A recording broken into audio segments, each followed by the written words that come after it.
El cine es un arte colaborativo, es decir, se nutre de otras artes para poder contarte una historia. Música, teatro, literatura, danza, fotografía, dibujo y demás, todos sincronizados de manera perfecta, han creado muchas de las mejores películas de la historia. Sean todos bienvenidos, hermanos, a un nuevo dato retro. La historia que hoy les traigo no solo involucra a nuestro amado cine, sino que fácilmente podría ser incluido como una anécdota en la historia de la música y de la literatura. ¿Qué tienen en común The Beatles, J.R.R. Tolkien, el creador del Señor de los Anillos, y Stanley Kubrick? Te lo cuento a continuación.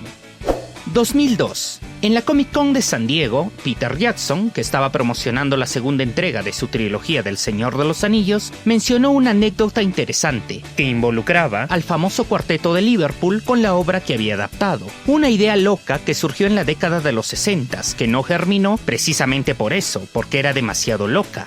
La historia en cuestión empezaba en 1967, pero antes de entrar de lleno en ella, veamos algunos antecedentes. 1954. La editorial Allen & Unwin publica, en 3 partes, el libro del Señor de los Anillos. Su escritor, J.R.R. Tolkien, se había pasado casi 20 años escribiendo y puliendo la obra. Aunque parezca una broma de troll hoy en día, muchos críticos la destruyeron en su momento, considerándola infantil y muy inferior para los estándares de la alta fantasía. Sin embargo, otros críticos y el público la elevaron casi inmediatamente al estatus de obra maestra, que, con el paso de los años, fue convirtiéndose en la máxima representante de la literatura de fantasía. Apenas 2 años después, se presentaban las primeras propuestas de productoras que querían llevar la historia al cine. De estas, la más destacada fue por parte de Walt Disney, quien veía en El Señor de los Anillos su nueva película animada. No obstante, Tolkien mostraba poco agrado por el trabajo de La Casa del Ratón,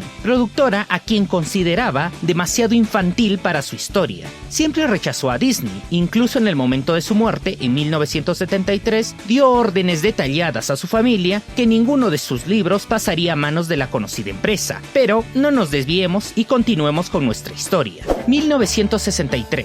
En Liverpool, 4 melenudos, John Lennon, Paul McCartney, George Harrison y Ringo Starr, lanzan su álbum debut, Please Please Me, empezando de esta manera la Beatlemanía. Pronto su fama crece en todo el mundo, convirtiéndose en la banda de rock más influyente y en la mejor de toda la historia. Su popularidad es tan enorme que su paso al cine se hace irremediable, por lo que firman un acuerdo para protagonizar 3 películas con United Artists. La primera de estas cintas llega en 1964, A Hard Day's Night, una comedia musical que cosechó gran éxito por parte del público y crítica, siendo nominada al Oscar a Mejor Guión Original y Mejor Banda Sonora. La segunda llega en 1965, Help, cinta que duplicó las ganancias, pero que no estaba a la altura de su anterior trabajo. 1966. John Lennon era un artista todoterreno. Al igual que su amigo y rival McCartney, el tipo no solo hacía música, también dibujaba, escribía, actuaba y, con mucho LSD, pasaba noches enteras leyendo todo libro que se le cruzaba. Volado como estaba, se transportaba desde los ambientes lúgubres y tormentosos de Poe hasta los mundos mitológicos y fascinantes de Tolkien.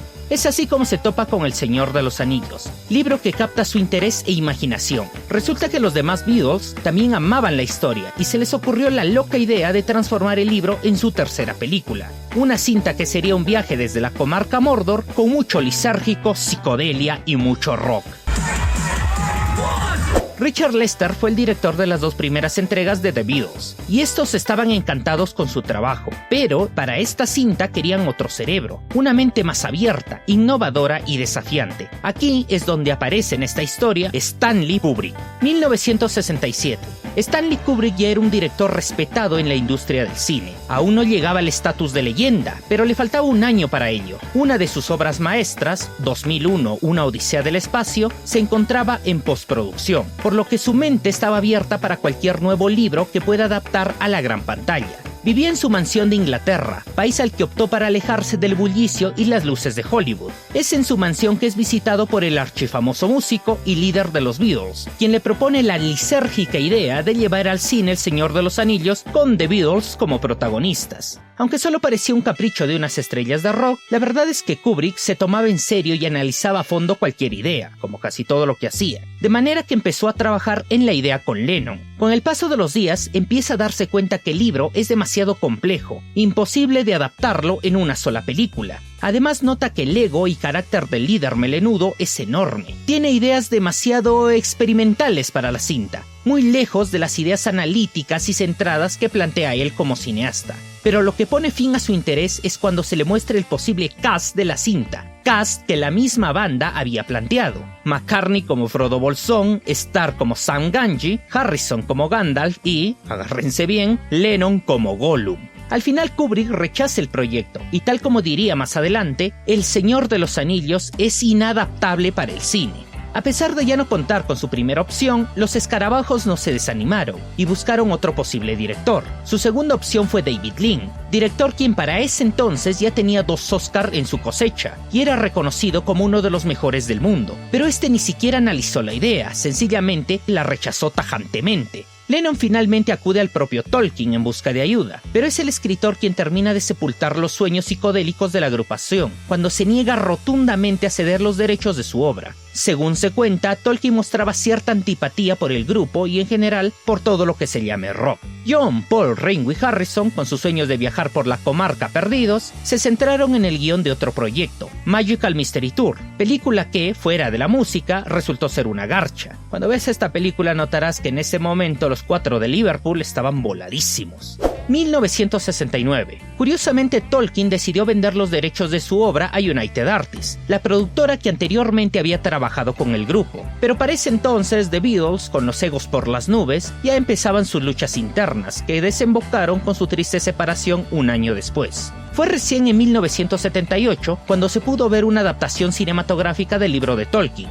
en una película animada dirigida por Ralph Bakshi, que contaba los hechos desde el cumpleaños de Bilbo hasta la batalla del abismo de Helm, y que, en mi opinión, es bastante disfrutable.